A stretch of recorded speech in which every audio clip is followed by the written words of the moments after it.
pwesto po, pwesto. Kasi may question ako, pag nasagutan niyo may prize.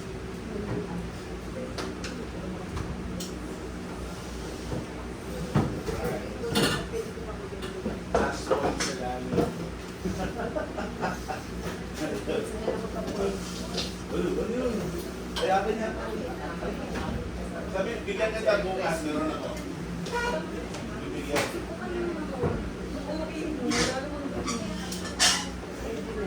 Alright. Nakawala na yan. Wala yata ng stock ng panahon. Kailangan mo? Grabe naman. Wala na tayong ganyan. Pero, okay, pwesto dito tayo lahat. Dito ka. Saglit lang naman to, mga 2 hours. Dito po.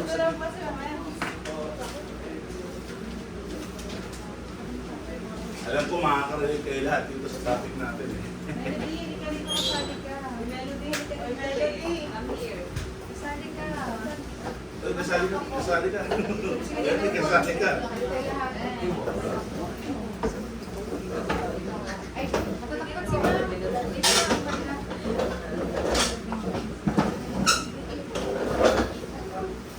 Kasi may mga followers tayo, basher, kailangan natin ano yun. Kailangan natin satisfy yung mga bashers natin. Alright, so magandang umaga sa inyo lahat.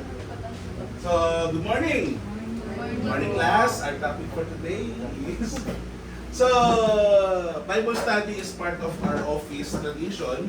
Nagkakaroon lang po ng mga eksena na nawawala ito. Lalo pag busy, yung tax season, and may mga deadlines. But sinabi ko kay Mami na please, parang awa muna, huwag natin tanggalin ang Bible study because ang opisinang ito ay tinaguyod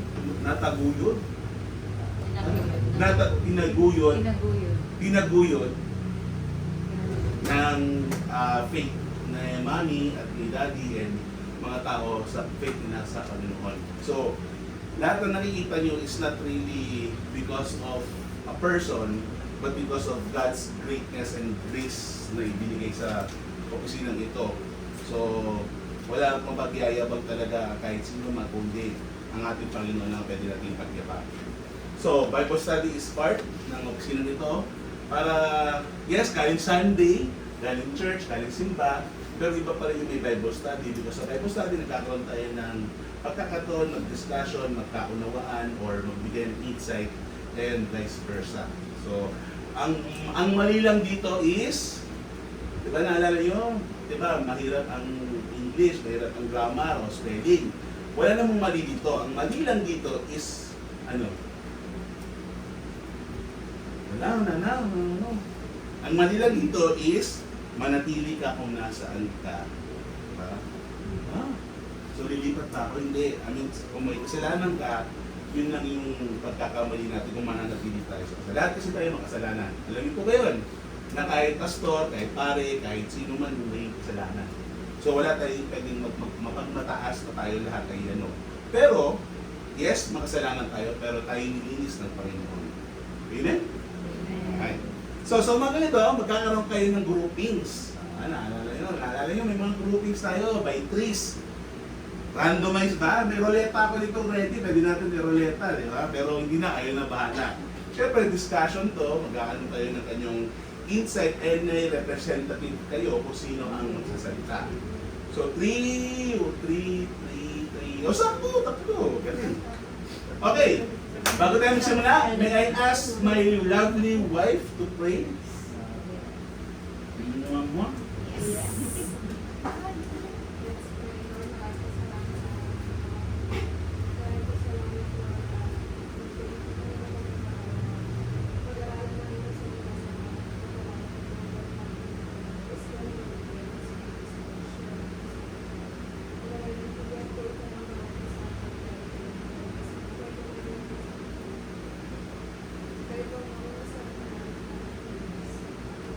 Amen. Alright. Amen. So, pag nakarinig kayo ng salitang, uy, pautang. Di ba? May kaba na nangyayari sa mga puso natin. Sabi, lalo yung mga eksena na matagal mo nang di nakita, matagal mo nang di nakausap, tapos bigyan mo chat, kakamustahin ka, ano na balita sa'yo, uy, kita naman tayo para get together o follow up kung kamusta ka na. Tapos, bago kayo magtapos ng inyong usapan, ay, pwede ba? Pasensya na kayo, pero pautang naman. Or minsan iba ang salita. Uy, invite kita sa birthday ng anak ko ha. Okay lang ba? Ninang ka ha? Okay lang ba ikaw na sumagot sa... Di ba parang, wow! Medyo nakakaba. Pero, sa Bible pala, lahat kasi ng mga nangyayari sa eksena sa mundo o sa buhay natin nasa Bible na. Even what's happening right now, alam niyo po ba nangyayari ngayon sa mundo? Inaangkin ng China ang Batanes. Oo, ang Batanes inaangkin ng China. Tapos mayroong pagsasabihan na magtataas daw ang Meralco this bill na July. Teka, sir, paano napunta sa Bible yung Meralco? Kasi may mga, nandun, hindi nga lang kuryente pero ibang klaseng power ang inaano niya. Pero ang topic natin for today is, uy, pautang. Diba? Diba? May iba, mahihain pa. Yung iba, direct to the point. Pero bottom line is, may uutang. So, basahin natin sa Luke chapter 6 verse 35. Ano mo sa Bible? Meron. Ang sabi ito, but love your enemies, do good to them, and lend to them without expecting to get anything back. Then your reward will be great, and you will be sons of the Most High, because He is kind to the ungrateful and wicked. Yun lang, parang pangit pakinggan ng Bible verse na to ah. So papautang pala ako. Malalaman natin yan mamaya. Pero bigyan ko lang kayo ng konteksto. Dapat maintindihan natin kung anong ibig sabihin ng verse na to. Kasi ang verse kasi usually ang topic or yung Bible study is isang kwento. So, hindi ka pwedeng isang verse lang ang pipiliin mo, makakalimutan mo na yung konteksto. So, alamin muna natin yung konteksto. Ang konteksto kasi nito is we have to understand the before and after ng verse na to. And we have to see what Jesus said at that moment. Sabi sa verse 32-34, bago mag-35, syempre i-summarize natin, Jesus point out that even corrupt worldly people lend money to others if they know they will pay them back with interest. That's just standard business, SOP ng standard. Sabi nga rin sa Bible, yung masasamang tao nga na murderers, rapists, and serial killers, mabait sa sarili nilang pamilya. Diba? Ganun din sa business na mga tao na, kasi alam mo diba, pag may 10 million ka, o sabihin natin 1 million a day, kumikita ka ng 1 million a day, may utang sa'yo ng 10,000 pesos. Papayagan mo bang utangan ka o hindi? Okay. 1 million a day ako eh. Magastos ako. 500,000 a day rin gastos ko. 10,000 lang to. Walang-wala. Diba? Kaya kung papansinin nyo sa Bible, meron doon nagbibigay ng tithes. May isang babae na mahirap na nagbigay ng ilang pilak ng silver. At may isang hipokritong Pharisee na mga kapatid, ako ay magbibigay ng aking kapo sa ating Panginoon. Magbibigay ako isang ginto bilang tithes ko sa Panginoon. Diba? Hipokrito yun eh. Hindi mo naman kailangan pagsabihan. Pero sinabi niya, bakit? Para malaman niya na meron akong binigyan ng malaki, mas malaki doon sa babae na binigyan ng pila. Pero sino ba talaga nagbigay ng oo? Yung babae nagbigay ng pila. Because yung babae nagbigay ng pila, binigay niya yung 100% na meron siya. While itong Pariseo doon na nagparinig pa, is wala pa siguro sa 1/10 ng kanyang kasi able siya. So, ganun din po ito sa mga nangyayari. Paano pautang kasi, pag may pera ka, madali magpautang. Tama? Pag may pera ka, madali magpautang eh. Dahil ang pag-uutangin is 300 lang, pagkain lang doon sa dinner or sa pagkain sa araw na yon. That's just business standard SOP procedure. But, sa verse 35, itong tema natin. Jesus is setting a completely new radical standard for His followers, yung disipulo niya. Kasi yun yung pinakausap niya. He isn't giving standard financial planning advice like maraming, di ba, pag titingnan sa YouTube, maraming financial advisor. Now, you have to do this and you have, invest kayo ngayon sa Gcash and bilhin niyo itong libro to para malaman niyo pa, mas madami pa kayo, di ba, may mga ganyan lahat may mga kanya-kanyang gimmick kung paano mo maano yung tao, mahuhook mo yung tao. And sabi nga dito, He is challenging us to show level of love, generosity that makes no sense to the world. Because, in fact, following God really makes no sense.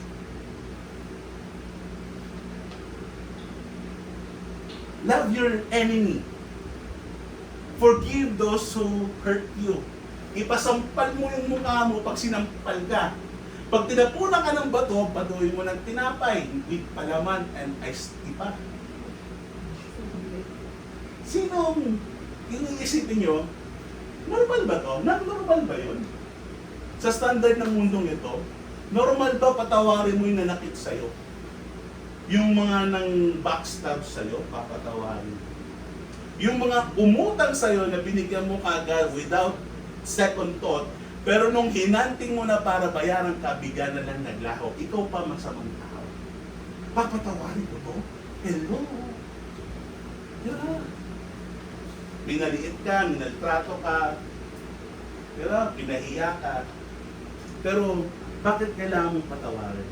That's the radical change God wants us to do. Mahirap, yes. Lalo pag may pride ka, lahat tayo may pride eh. Pero, God is saying, that's not what it means. Mahirap, yes, pero may binibigay bago sabi ng Panginoon. He isn't He's challenging us to show level of love, generosity that make no sense to the world, reflecting how God treat us when we don't even deserve it. We were sinners, sabi sa Romans 6:23, for all have sinned and fall short for the glory of God. Sabi sa Romans 3:23 is for the wages of sin is death. Lahat tayo ay may kasalanan at tayo dapat mamatay. No one is righteous, sinabi ni Paul. Pero, yes, may kasalanan tayo, pero dahil mahal tayo ng Panginoong Jesus, is kahit masama tayo, pinatawad tayo, minahal tayo, at binanggap tayo. All of us is sinners.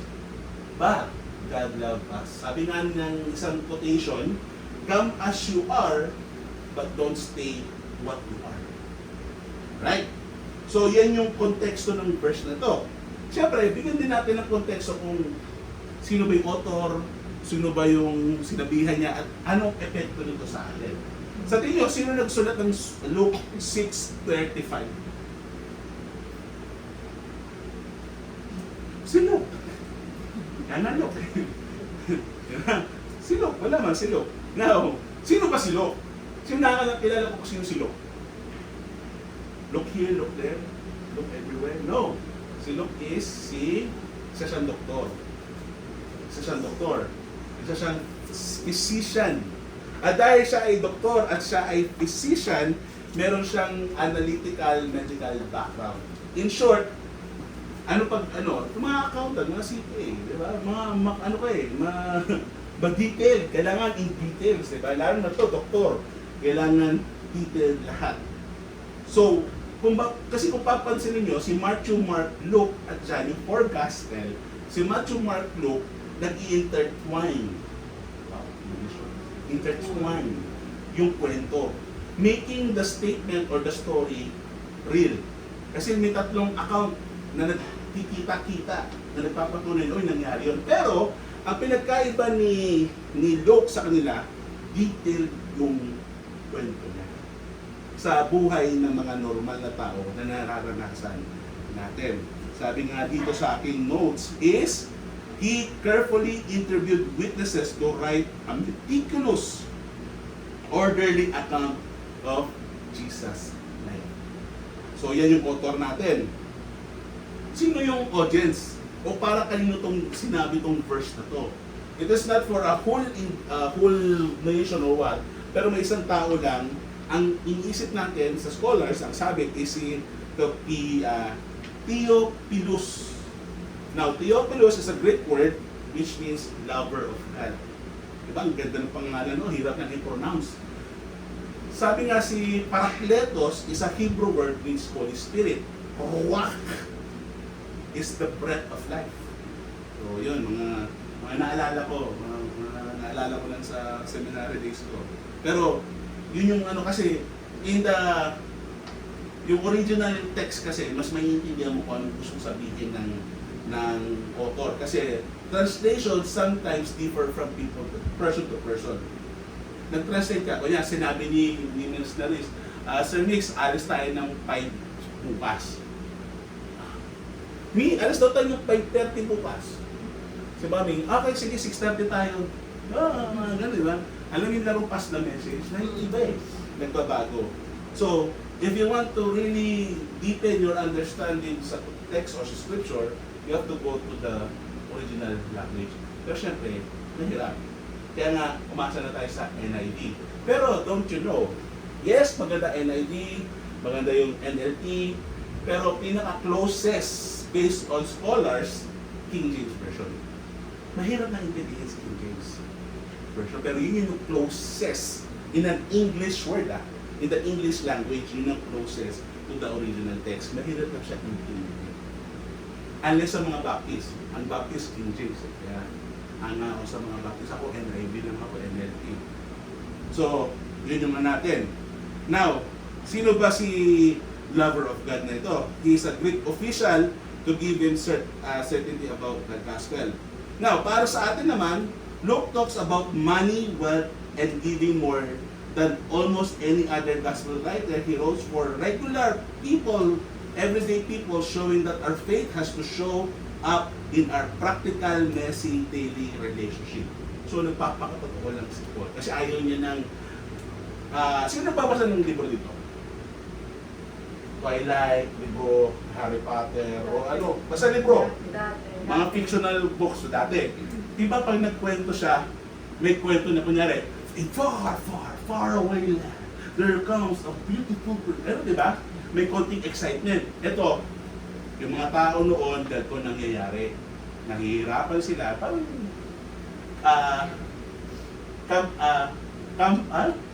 as is siya. Wala siyang halong kung ano-ano para lang i-ano yung ano. Kundi kung ano yung nangyari, yun lang yung nangyari. Pero si Luke nagsulat. Meticulous, real, sa everyday people. So, ngayon, ano ngayon yun yung para sa atin. Now, eto na nga, sinabi ko na kanina. Imagine, relax ka. Saturday, tapos na trabaho mo. Tapos ang ma-OJT mo. Wala kang gagawin, gigising ka ng late. Magsabihin na natin, depende kung may lakad ka, mamamalengke ka. Pero usually, Saturday, anong oras ka gumigising? 8, 9? 11? Wow! 11. Tapos, na-Netflix and chill ka lang. O order ka sa pick-up coffee. Hinihintay mo lang yung pick-up coffee mo sa bahay. Tapos, biglang may nag-message. Either text, messenger, or call. Nakikita mo, uy, buhay pa pala itong buruhan na to. Ha? Well, usually, buhay pa pala to, di ba? Tapos, habang nag-uusap kayo, uy, Patrick, kamusta ka na? Naalala mo pa yung high school tayo, grabe no? Yung mga pinagagawa natin, oo nga, pre, gano'n. Well, gusto mo ba magkita tayo minsan? Hindi pa nag-easy kasi, sige, gano'n ba? Pre, walang, hindi na nakakaya, pero, pwede pa utak. Naranasan yun eh. Ang dami kong beses na eh. Ang sinasabi ko, hindi naman po ako yung mayaman, yung nanay ko yung mayaman, hindi naman ako. Pati yung mayaman. Baka makita mo. So, yun na. Yung ibang, ang tagal-tagal yun ang ginagawa. Or minsan di nga yung matagal, minsan kausap mo lang eh.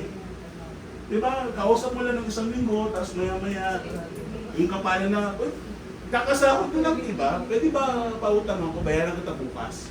Alam niyo yung mga ganun? Ikaw, teka, emergency ba to? Ito, tawagan ko nga. Baka mamaya scam kasi maraming scam, di ba? Uutang, papa-Gcash na, hindi naman yung Gcash number nito ah. Lalo na pag ako nakita nyo, ako umutang, hindi ako yon. Kasi wala akong Gcash. Kaya, yung uutang ako, personal partner. Katulad ka, nung isang araw, sumahod tayo, di ba? Nung isang araw, sumahod tayo. Sumahod na ba kayo? O so, lahat tayo sumahod na. Sumahod na kami. Nag-compute na ako. Nag-compute na ako. Bayad sa ganito, bayad sa ganyan, bayad sa noon. Wala, utang ako ng pera. Andre, pautang ako, 100, bayaran kita sa sahod sa end of the month. Umutang ako 100 para lang mabayad lahat, di ba? Pero, lahat tayo may pinuproblema. Kasi lahat tayo may needs, tama? So, yung pera mo, usually, hindi lang para sa'yo. Yung pera mo, usually, binibigay mo pa sa nanay-tatay mo, sa mga anak mo, sa gusto sa bahay, sa bayarin sa ganito, bili ng malengke, grocery, bayad sa kuryente, bayad sa tubig, yung merado na inayupak na yan, hindi na maintindihan kung demonyo o ano, tago pa ba yung namumuno doon, gobyerno mo na tax ng tax, na ang dami-dami, tapos di mo na maintindihan, tapos yung South China Sea, yung Batanes, ay nako, tapos bla bla bla bla bla. Di mo alam kung may matitira ka pang 5 doling. Yeah? So, tapos biglang may magtitik sa'yo. Pre, pautang naman. Tapos ka rin talaga eh. Ikaw naman maaawa ka kasi siyempre mag-guilt trip yung tao eh. Ikaw naman mag-guilty ka tuloy. Ikaw, grabe naman, parang sama-sama. Pautangin ko. Diba? Diba? Ganun, diba? Hindi mo ba i-text mo lang yung mapapautang sa'yo ngayon. May utang nga ako yan, 100, di ba? Ganun. lang pala sir yung kamiyan namin. Yan, maraming pera yun eh. Andre na lang. Pero imagine mo, diba? Kausap mo siya. Siyempre, yung memories, nag-aalala. Tapos bigyan ka sabi, uy, pautang. Sira lahat ng pinag-usapan nyo. Tama? Wala. Talagang, Long dress yan. grabe to ngayon na nga lang eh. Now, after nun, siyempre, parang ayaw mo na mag-reply. Ngayon, tataas na yung stress mo, tataas yung anxiety mo, di ko alam kung magkakaroon ka ng depression kasi magiging trip ka eh. As in, ikaw ngayon yung mamomblema. Hindi-guilt trip ka. Igigil trip ka. Di ba? Kaya minsan nga, di ba, pag nag-away, di ba, uy, ninang ka ha, blah, blah. Tapos pag tinagyan mo, grabe ka naman sa inaanak ko. Di ba, di ko pa nga inaanak eh. Di ba, magbibinyag pa nga lang eh. Diba? May nangyari nga sa Brittany. Nag-away. Sinuli yung kandila. Sinuli yung kandila kasi nag-away sa parking. Eh, di ba? Ano ka pa nga na? Eh, sinuli ko yung kandila sa'yo. Ganun-ganun na lang. At ano mangyayari nun? Maghihinayang kang mag-text. Tataas yung stress level mo. Tapos ano mangyayari? Gagawa ka ngayon ng kwento para masabi mong wala akong pera. Well, to be honest, may pera naman tayo. Pero syempre, yung pera natin, pupunta lang doon sa alam natin importante. Siyempre, hindi naman porket umuwi ka ng pera, mabibigyan ka agad. Siguro kung may pera ka talaga na ang dami, hindi mo na maintindihan, katulad ng mga gobyerno natin na kumikita ng 5 hanggang 10 milyon a day, 10,000 is parang change lang. Ha? Pero paano mo na wala? Walang-wala. Ha? Now, question. Bakit pag narinig mo yung, uy, pautang,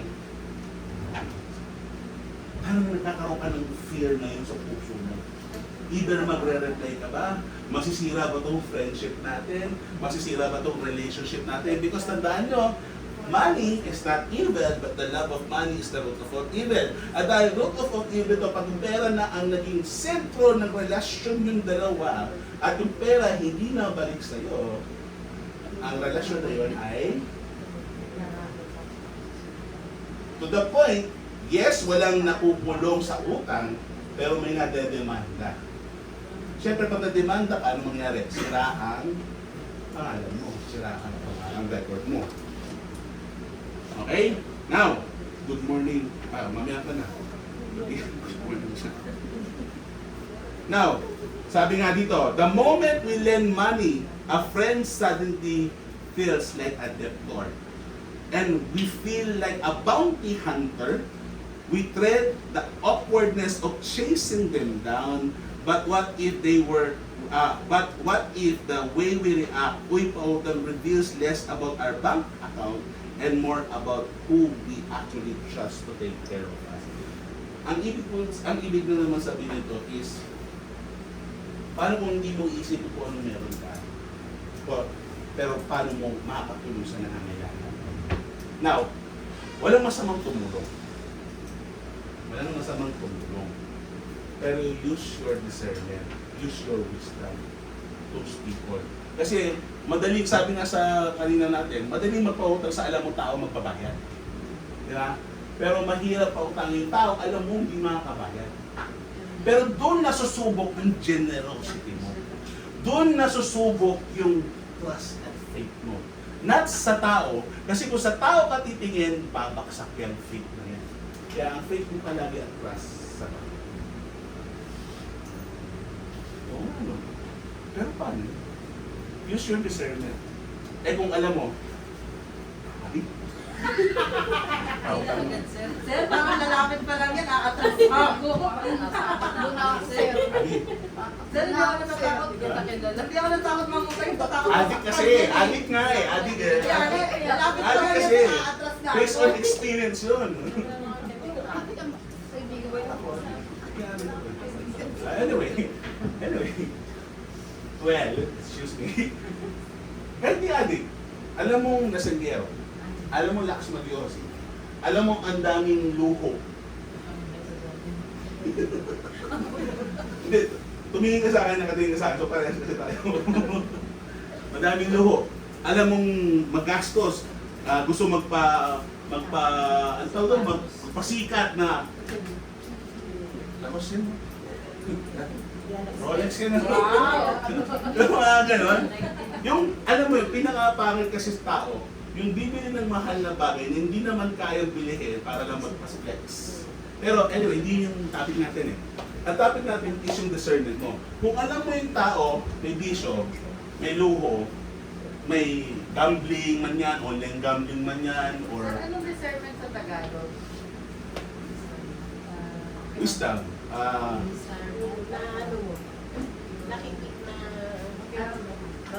Ano ba discernment? Hindi ko rin alam Tagalog na discernment. Hindi naiintindihan ko siya, pero inaano ko yung Tagalog niya. HC.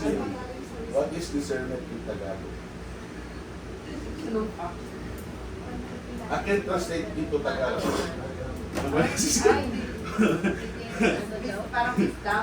Basta wisdom. In other synonym ano niya, wisdom. Pero syempre iba yung mismong explanation ng discernment. May Google ka naman, bakit pinapera? Eh, kasi, Hindi kasama sa topic. ay, sorry. Hindi kasama sa notes ko.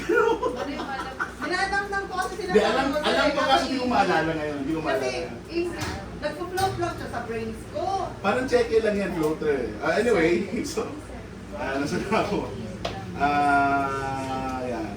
So, yun yung ano, is yung discernment natin kung, syempre, kung sino talaga tutulungan natin. Kung alam mo talagang nangangailangan, tulad ni Mami. Si Mami, madaming umuutang dyan. Yung iba din na nagbabayad. Iba, nagmamakaawa. So, ano ko lang, to be honest, ha? Nagmamakaawa. Pag-unawa. O yan, pag-unawa. Okay na sir, matahimik na ako. Anyway, napaisip din ako ng photo talaga. Sabi ni Kuya. Parang iba yung nasa utok.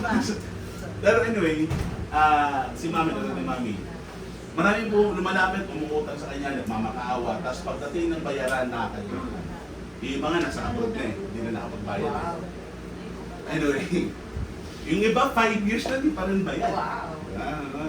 Si Mami, pag nagpautang kasi usually, kilala niya yung tao, alam niya na di naman, pero one time lang yan. Hindi na makakaulit. Yung iba, no choice, napapaulit. Pero, ewan ko, yun yung heart niya. Kasi sabi ko, magbigay ka naman ng discernment. Ngayon, ang nakakatawa nun, sa akin nagkaroon ng discernment. Ako ang hindi humingi ng pera. Pero ibang tao, kilala mo ba yun? Nung binigyan mo ng 5,000, tapos binigyan, wala eh, nakakaawa. Ako nakakaawa rin naman ako. Ikaw nakakaawa. Anyway, Nasaan tayo yung topic natin ulit? Ayun, deserve the topic natin. Hindi, uy, pautan. Now, syempre, sanay siguro kayo sa sermon, may 3 o 4 points. Ako, 1 point lang tayo ngayon. May isa lang ang gustong puntos na gustong ibigay sa inyo. Jesus is the ultimate lender. Pag-ulit nga, Jesus is the Ultimate lender. Bakit kaya naging ultimate lender ang Panginoon? Isa yun, yes. Our life, hindi sa atin itong buhay na to. Etong meron tayo ngayon, kahit sabihin mo naka-Rolex ka, pero di Rolex to ha. Sabihin nyo Rolex eh, hindi yan Rolex. Wala akong pag-bili ko. Plan. Oo, flex ko yan. Oh, naka-Rolex na ako kayo. Mga hampas mo pa, di ba? Yan, sabi ko bago ako mamatay, magkaroon ako ng gano'n eh. Ano lang, hindi naman ako makakabili. So ano mo, tatagal ako, masakang damo tayo. Anyway, ano, nasa tuloy, wala tuloy tayo. Tala, nawala ako. Ayun, Some point. Ang buhay natin is parang ano lang natin sa Panginoon. Hiram lang.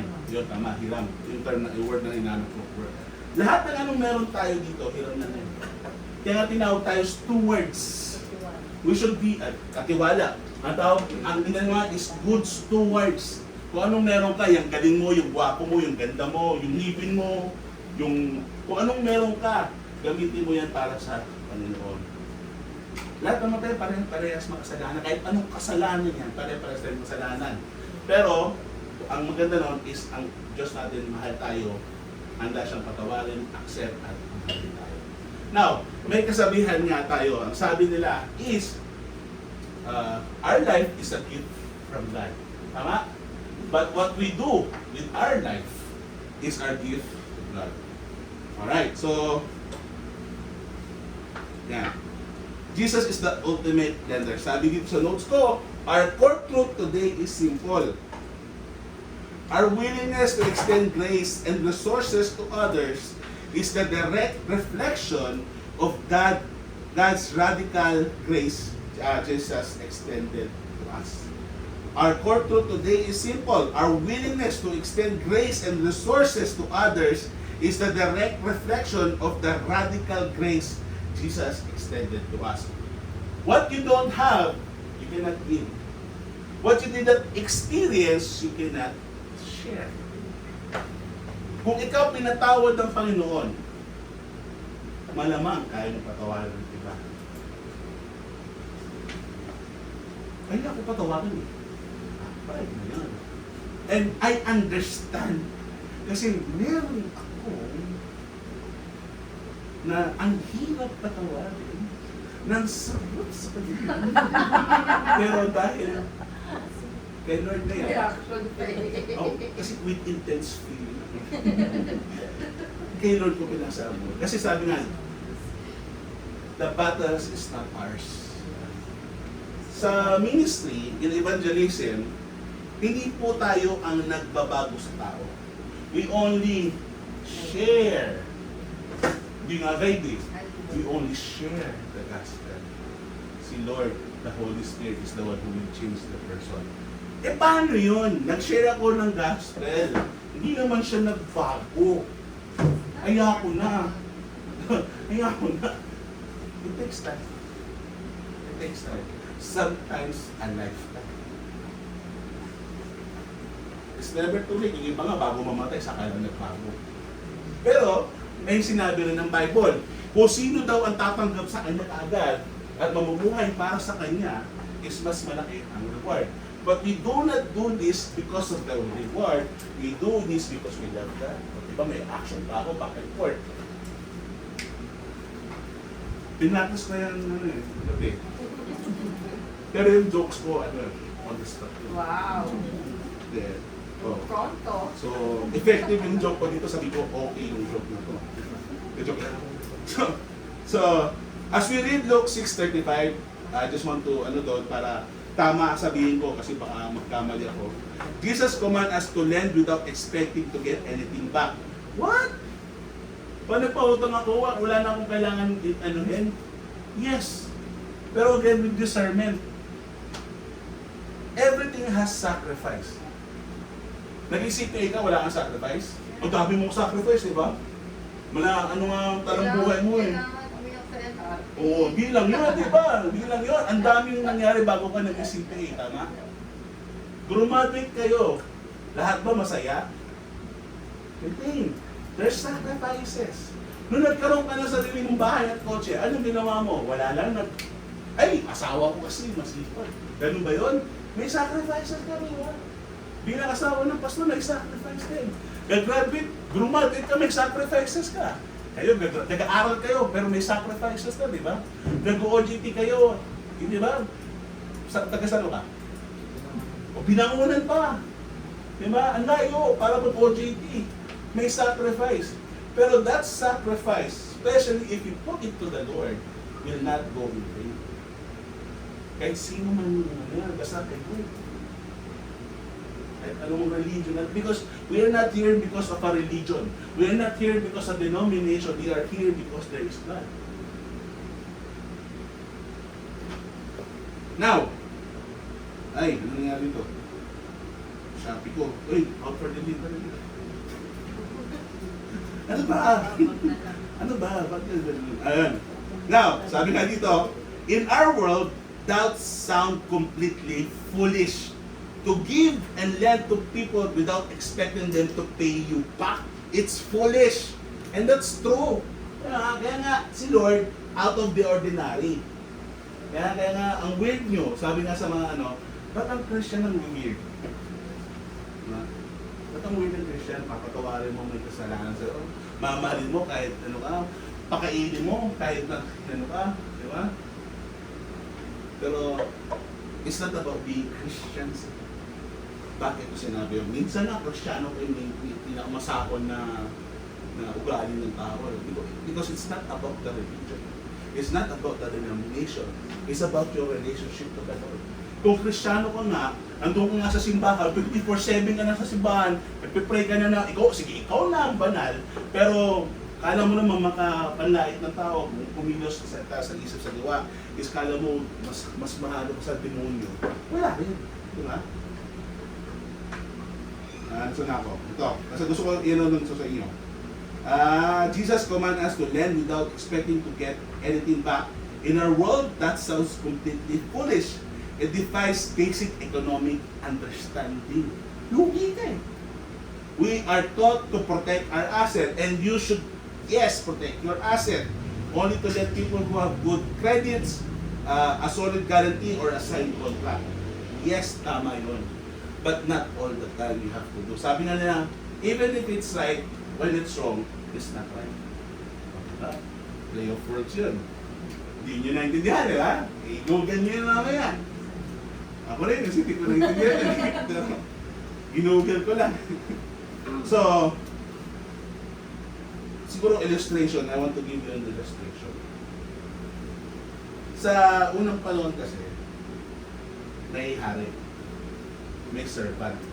Kunyari kami kunyari ako may utang kay Naris na lang ako may utang mamaya ka. Papasok ka sa eksena mo. Ay, hindi na si Patrick.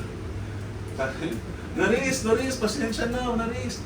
Wala talaga akong pera ngayon. Pwede bang sa katapusan mo ng katabayaran? Parang awa mo na, wala talaga akong pera ngayon. Wala pa akong kakainin, Naris. Parang awa mo na, Naris. Di ba? May extra na ako pa eh. O, sige na. Sa katapusan ha. Maraming salamat, Naris. Napakabuti mo. Itaas ka pa ng Panginoon. Gano'n, di ba? Tapos mamaya, salamat. Tapos mamaya, uy, nintik ka na sa yung utang mo sa akin. Bayaran mo na ako. Akin eh. May utang ako, 1 milyon. Ang utang niya, 10 piso. Demanda kita. Guards. Ano rin ito? May utang sa akin po, ayaw kong bayaran. Eh, narinig mo. Pinatawag mo kami na yan. Siyempre, high status ka, kaya nga nakapautang ka eh. Oh, ikaw, ang kapal ng mukha mo. Diba, tinuro ko sa sarili ko ha. Ang kapal ng mukha mo. Pinatawad na nga kita sa 1 milyong utang mo. Yung kasamaan mo, 10 piso lang, di mo pa mapatawad. Lagi siya yung restriction. Patrick, bayad ka.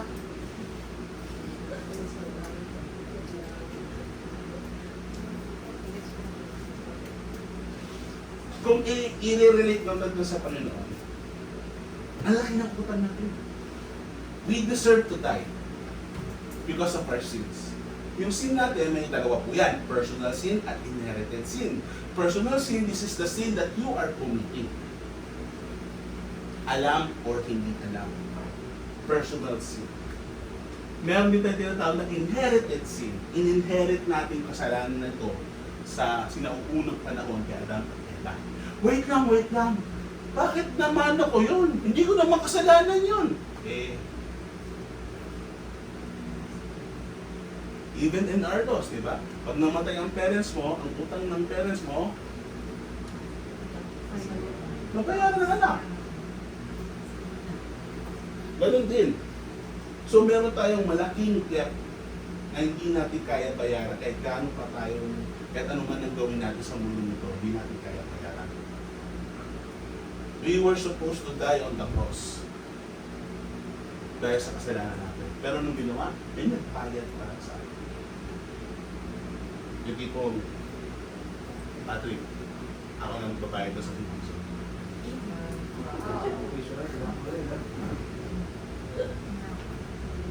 Because I was persecuting him. Gusto ko siyang ipakulong. Pero ano nangyari, meron ako na bahala sa iyo. May nagbayad para sa akin. Galing sa atin. Yung pautang na yan, ito yung matakot. Tapos ang discernment at wisdom na. Kung alam mo yung tao, nangangailangan talaga. Ang sabi sa Bible, we are blessed so that we can also bless others. You were not blessed so that your standards tumaas. When I say tumaas, yung dati kaya mo mabuhay ng chipi-chipi lang, ngayon pa-lace-lace ka na. Yung dati okay ka lang mag-basketball, ngayon pa.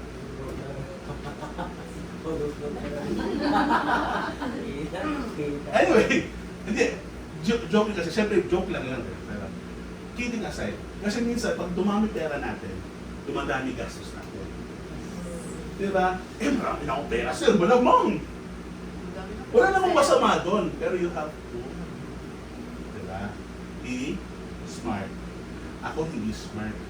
Kaya napautang ako ng 100 kaya so, 100 pasensya po naran na sa inom ng mata. 100 lang. So, anong ibig ko sabihin nito? What I'm trying to say is, kung ikaw, pinatawag ng Panginoon, patawarin mo ang tao. Kung ikaw, i-bless ng Panginoon, i-bless mo rin. Kasi you are blessed so that you may also be a blessing to other people. Kaya nga na-bless. Ano ba yung blessing? Blessing is not financial lang. Minsan ang blessing sa'yo, may skill at talent ka na pwede mong i-share sa ibang tao. Kunyari, si Karin, may pinagdadaan ng masakit na damdamin na nakakapagabagad. Basta yung sinabi niya. Diba? Anong blessing nun? May ibigay siya si Jana na pwede ka siyang tawanan. Tawanan, hindi mo na, tatawanan ka muna. Pero yung natutugay din, tatawanan ka muna, tapos bigyan na lang, okay na Diyan ang manunugod. Iiyak si Karin sa telepono. Dahil kay Alma. Anyway. Oo, kasi wala si Alma eh. Pinalitan po kasi. So, yun yung ibang blessing. Yung ibang blessing, healthy ka. Wala kang sakit. Wala kang rayuma, wala kang high blood, wala kang ano man. Parang ano sila. Kasi kailangan mo na uminom ng maintenance. Diba? Yung iba, nandiyan pamilya mo. Nakakasama mo, nayayakap mo, nakakausap mo. Yung iba, peace lang. Kahit wala masyadong pera, pero may peace. Alam niyo po ba, ang pinakamahirap bilhin or ang magkaroon is peace. Kasi kahit marami kang pera, sometimes, o madalas, wala ka pang peace. Kaya kung minsan mapapapansin o mag-judge kayo, makakita yung mga mushis grasya sa tabi-tabi. Mga taong grasya pa. Di ba saya-saya nila? Wala silang pera, wala silang pero Parang iba naman. pero masaya sila. Peace pa yun. Peace, kasi masaya sila. Wala silang pakialam. Di Diba? Bahala ka na kung paano mo intindihin nyo, pero ako, pag nakikita ko sila, buti pa sila, walang problema. Diba? Di ba pag nakita mo sila, minsan may ingit ka na lang, hindi sila kailangan kumising ng maaga, hindi sila kailangan makarinig ng mga kung ano-ano, diba? Wala silang kailangan bayaran, hindi sila kailangan kumain. Nakakapakasi yung sample mo, nakapitain sa nakakapiti. Pero one time kasi may kinausap ako tantrasa. One time yun. Natakot lang ako kasi anyway, basta bumili ako 7-Eleven, pinakain ko siya. Gusto ko siya pag-pray, kasi hindi kami nagkakaintindihan. Di ba, sir? Iba yung problema niya. Hindi kami nagkakaintindihan. Basta nakangiti lang siya sa akin, hanggang umalis na lang ako. Kasi ako rin naging awkward. Ako parang awkward na ako. Yes, okay na. Anyway, so kung ano natin ito lahat, Christ-centered, this is exactly what Jesus Christ did for us. The Bible tells us that we are spiritually bankrupt. Lugi. We own a debt of sin against a holy God that we could never even pay. Pero siya yung nagbayad para sa atin. Ang tawag natin doon, the tamang term is pardon. Now, hindi ko sinabi pag may pautangin mo agad. Use your discernment. Use your discernment. Sabi nga dito sa ano ko, but you also must practice discernment or wisdom. Also think if kaya mo. Kasi kung ikaw mismo nahihirapan na at sakto lang ang pera mo, syempre pag-isipan mo, kaya ko ba bang magbigay? Pero doon kasi papasok yung sacrifice. Madali kasi maging mabait if madaling maging galante if madaling maging masaya, mag-thank you Lord, God is good all the time. If ang buhay mo ay, paano pag kaya mo pa sabihin, God is good. Nagka-cancer ka, kaya mo pang sabihin, God is good. Nagka-problema ka, may nawalan ka, nagka-problema, nagkaroon ka na, kaya mo pa bang sabihin na God is good.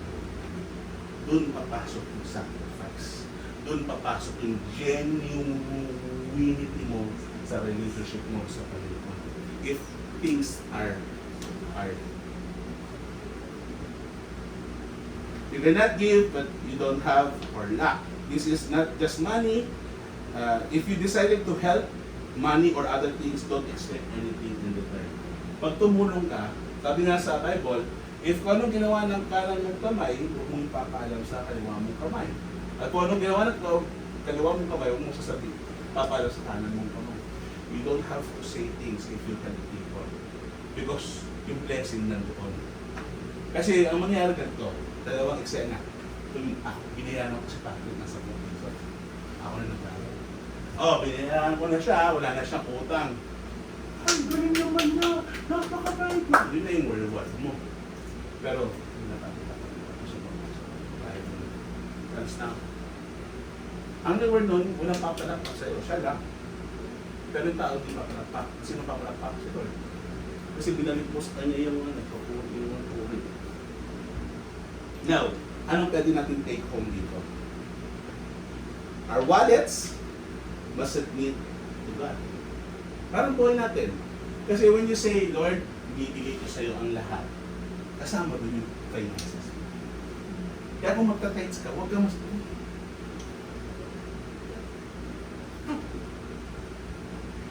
Pumipikit pa, sir. Kasi minsan, hirap magbigay.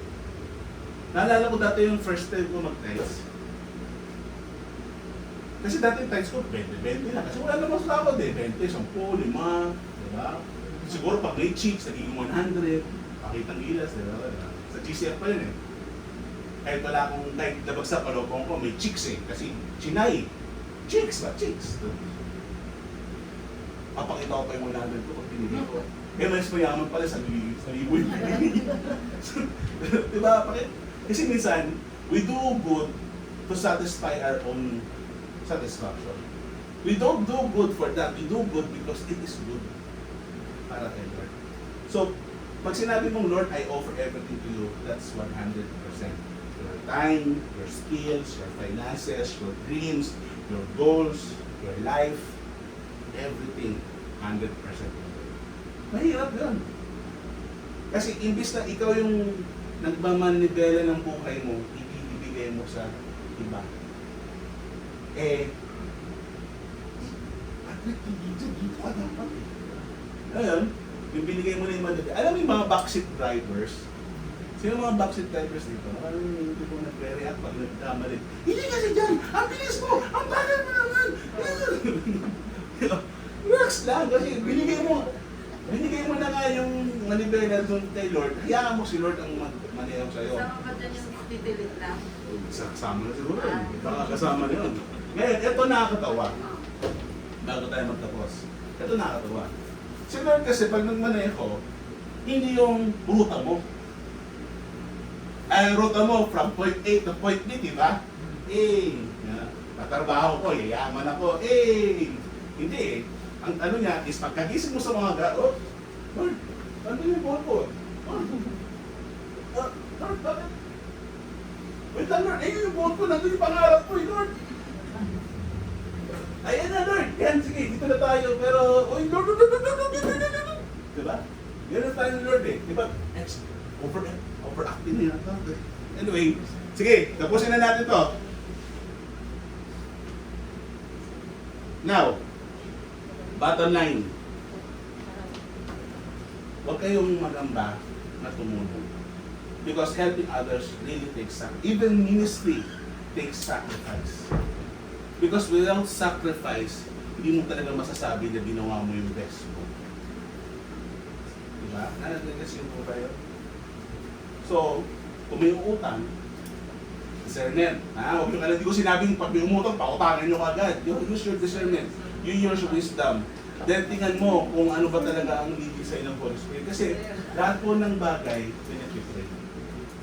Diba? And, if you decided to help, huwag mo na expect. Huwag mo na expect na babalik ka. Paano yun? 10,000 yun. Sir, 10,000 din yun. And you decided to help. Why did you decide to help in the first place? Kasi naawa ka. Pero hindi ko naman sinabi pag may nagpautang, pautangin mo agad. Again, use your discernment. Kasi hindi lang po utang ang pera ang inuutang. Wala, oras mo, yung skills at talent mo. Ikaw mismo, utangin ha? Utangin ako. Utangin ako, grabe naman. Hindi, ang ibig ko sabihin utang is, hihiramin mo. Utangin niya, hihiramin mo. Siyempre, huwag mo na expect yan. If you decided to love a person, you don't expect that person even to love you. Hayaan mo na. Tama? If you decided to trust the person, pero ang relationship kasi vice versa. So, nandun yung, kaya nga magulo, diba? Parang that's foolish. Parang, Lord talaga? Pag sinampal ka sa kabila, kasampal mo kayo isa. Pag nagsabi sa'yo ang kapatid mo na samahan mo kung 1 mile, 1 kilometer, hindi lang 1 kilometer, magto 2 kilometers ka pa, samahan siya. Ganun ang sinabi ng Bible, go the extra mile. So, discernment, napaka-importante. So, as we end, meron tayong 5 minutes to 10 minutes na time to reflect sa group. And meron kayong isang reflection or insight na gusto nyo i-share as a group para yun yung magiging ano natin. So, by threes, yung iba by fours kasi hindi si Brother Ronnie. Sige, may 10 minutes kayo to usap-usap para... Ayan, Patrick, ayan. Sanga pa, ayan. Sige. Tapos mag-decide kayo kung sino magiging representative nyo, ha? Nakatutok siya kay sa kanya namin tao. Focus siya. Kaya mo yung melody.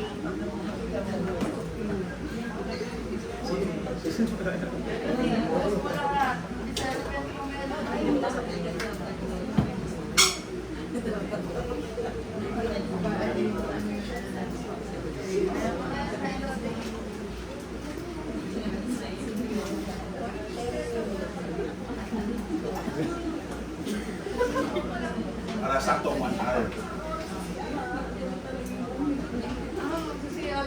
Saglit lang ha. Ano, ang explanation niyo saglit lang ha. Within 1 to 2 minutes lang ha. Huwag nang bawal pa muna.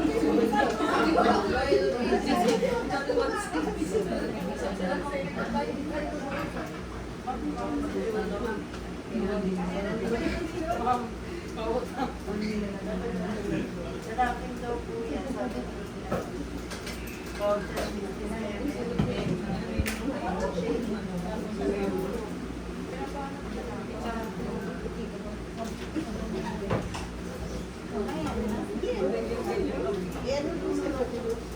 Brad, ano ang sasalita sa inyo? Brad, 2 minutes lang daw ah.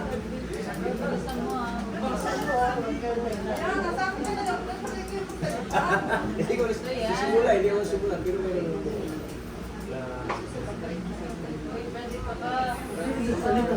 Busog sila ma'am. Ayaw mo natin pag-usapan. Meron din nag-CR.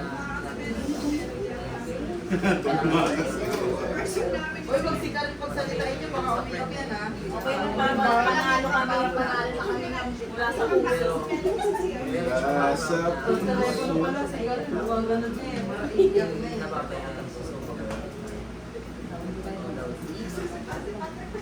Patrick na lang. Patrick, di pa kasama yung magsalita. Ba't sino ang sasalita sa inyo? Tumakas na din. Baby, tumata kasi brother eh. Kaya sa gamit na.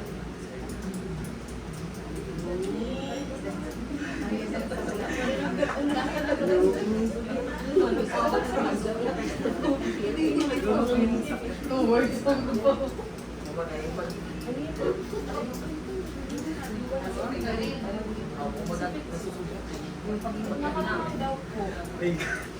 Okay, huling ano ko.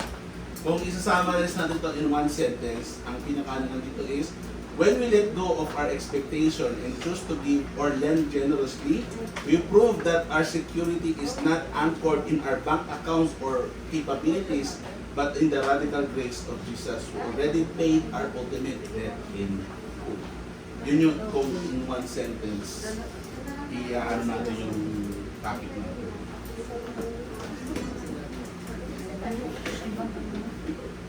Alright? At 1 minute to go. 1 minute na lang, Melody.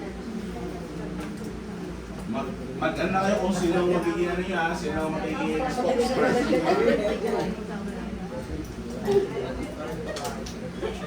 Nagiging na sa Melody mo.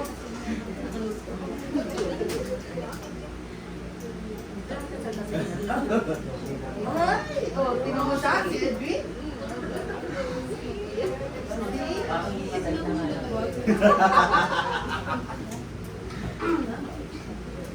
Ano na? Pero hindi ko simula, hindi ko meron ako. Sabihin lang natin. Saglit lang daw yun. Ikaw ba spokesperson? Ikaw ba siya ba spokesperson? Salit lang ha, kasi ano, 1 hour lang hinihingi pa rin. Sir, Brother Ronnie, siya na lang magsasalita sa'yo. Okay, sige. Sila last. Okay, sige. Group, sino sa inyo? Oh, si Edwin daw, sige.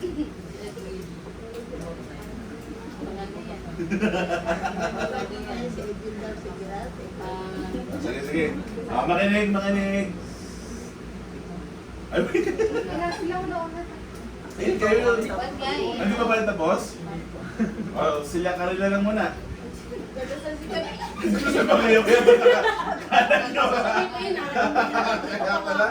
kaya pala tatlo kayo nakaganon.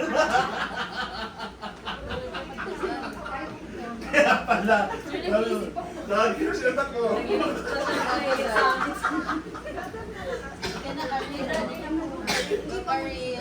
O sige, sila brother daw muna. O, brother.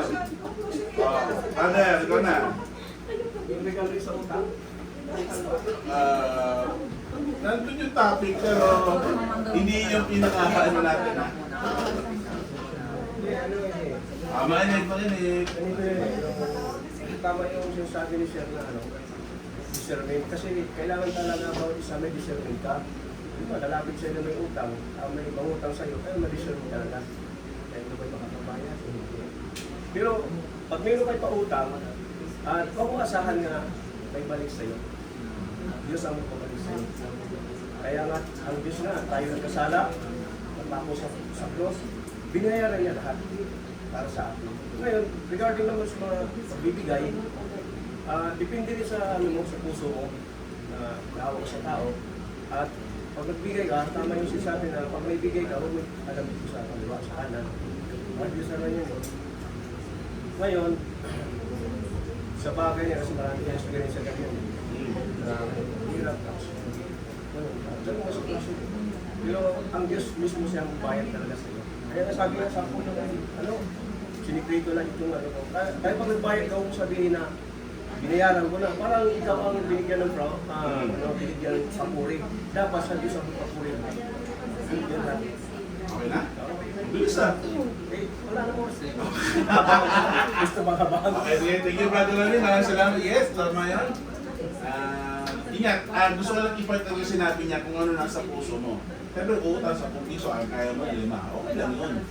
Pero minsan kasi may mga tao, di ba, na, ano yun, ito lang kaya ko, be. Ay, grabe naman. Ano natin po.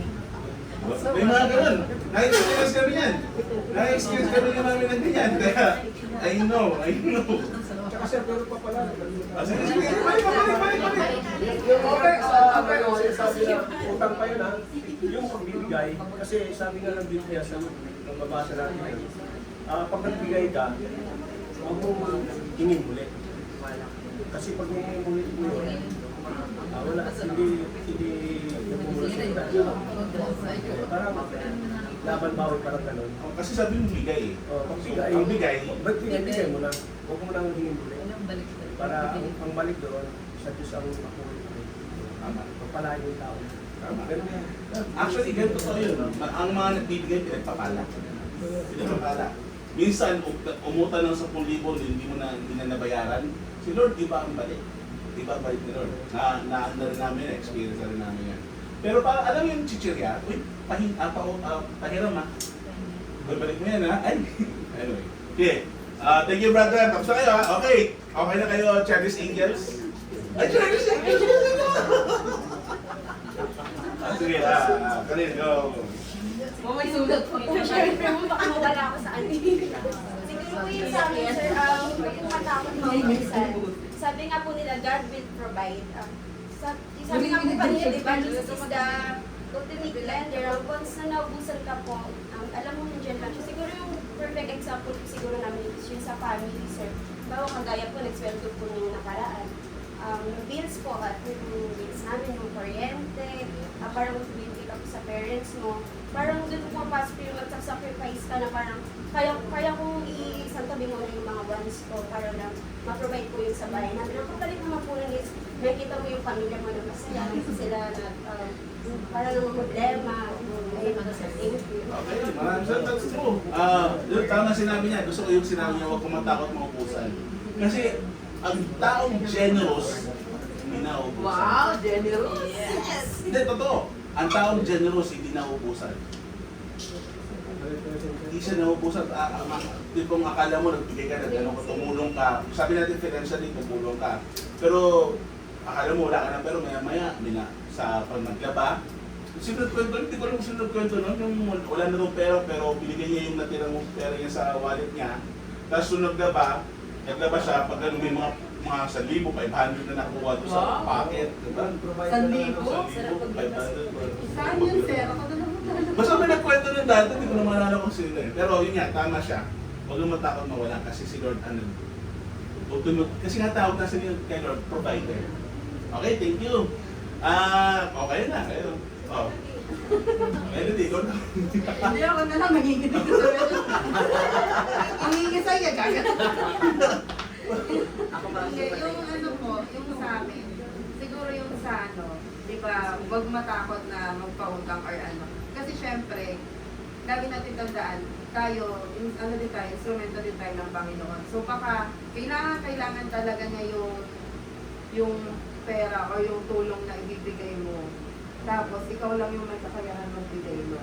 So, yun nga, sabi nga nila, yung mga generous girls, God will provide. So, parang babalik sa yun eh, kahit effort, kahit pera, kahit ano. In other ways, may babalik sa yun. Kasi ang ano kasi ng Panginoon, gaya nga nung sample ni Sir, ano siya, tricky siya, hindi siya yung point A to point B. So baka nahihirapan siya, hirap na hirap siya, ganyan. Pero hindi mo alam, ikaw pala yung bless ni Lord para bigyan siya ng pagkakataon or para ikaw yung blessing sa kanya ng Panginoon. Yan po. Tama, that's correct. Ang galing. I like the, ano, totoo, tama yun. And, ako, wala akong magandang to, tama, okay na yun. Maganda, dapat, sakto na record ko yun. Ay, Sa mga fans ko dyan, mga bashers, kayo sa comment section. sabi mo sa ano, basher. Basher tayo. Anyway, tama yun. Maganda yung sinabi ni Nels. So, iko-quote ko yun, maganda yun eh. Pero, to be honest, sa Bible, bawal ang utang. Bawal ang utang sa Bible. Pero, syempre, tayo mga may kakayanan. Pero hindi naman natin iiwanan din yung mga tao na nangangailangan. Kaya nga tayo binless para makabless. Kaya nga sinabi, ang sabi sa Bible, bawal umutang. Kaya yung topic natin, huwag ka na mag-expect na bayaran ka. Therefore, hindi na utang.